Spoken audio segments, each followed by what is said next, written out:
जनकपुर बोर्डसक विजय जुलूस विभिन्न जिला में चल रहा है, खासकर मध्य प्रदेश जिला में। जनकपुर में तो अत्यधिक भीड़ रहा, देख लायक भीड़ छ।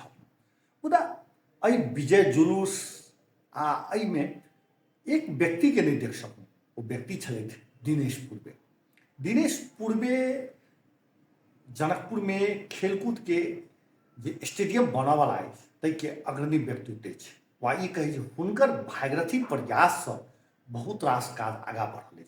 ओ कहियो स्थानीय तो या ई कही जनकपुर महानगर पालिका, कहियो मध्य प्रदेश सरकार के विभिन्न मंत्रालय, एते तक कि संघीय सरकार में से बड़े लगातार करीब 10 वर्ष से बेसी समय से दौड़ बढ़ा कर रहा है। तै के प्रयत्न राम जानकी के नाम से जनकपुर धाम में रंगशाला निर्माण के काज सब आगा बढ़ल है।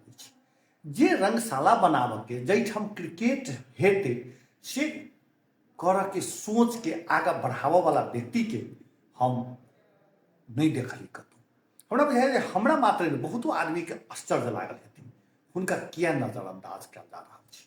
हुनका साइड कर के पाछू के कारण हम तो नहीं बुझ पाबि रहल छियै। किछु व्यक्ति सबके देखलिए जे और सब आगाल छथिन, उत्साह के संगाल छथिन। ई आयोजना के और आगा बढ़ावा में हुनकर सबके योगदान बहुत अछि। हम हुनकर सबके योगदान के सलाम करै छी। मुदा दिनेश पूर्वे सन व्यक्ति सब जे शुरू के समय में ओना हुनका संगे एकटा और बात जुड़ल छै जे मधेश आंदोलन में सेहो बहुत सक्रिय भऽ कऽ लागल है। लेकिन जखन मधेश आंदोलन संपन्न भेल, मधेश आंदोलन के एकटा निकास लगले, तै के बाद राजनीति में जे विभिन्न व्यक्ति सब आगा बढ़ले, दिनेश पूर्वे सन किछु व्यक्ति के साइड कयल गेलै। अहू में साइड तो नहीं कयल जा रहल छै।